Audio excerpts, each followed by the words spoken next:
In English, like some other languages, we write our words phonetically. That means to spell words, we place letters beside each other, each having their own sound.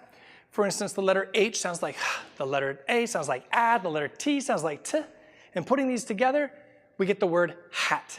In a phonetically spelled language, the combination of sounds is how we form words. However, the Chinese writing system is different. Instead of constructing words combining sounds, they build words by combining symbols or characters. Each character represents an entire word. There's an amazing business lesson to be learned by breaking down the Chinese word for listen into its 4 individual symbols. In this course, we will investigate each of the 4 components of the Chinese word ting and get an incredible picture of a truly valuable skill called active listening.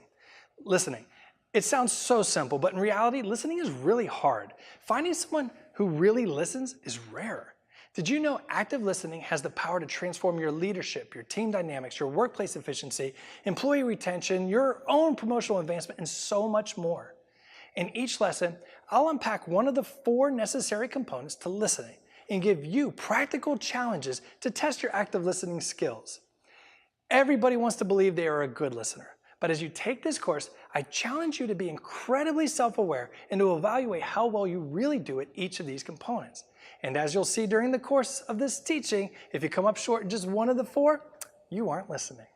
If you're feeling incredibly brave, there's even a downloadable form you can use with your coworkers, allowing them to rate you anonymously on each of the 4 principles. Check out the bonus video for more details on that.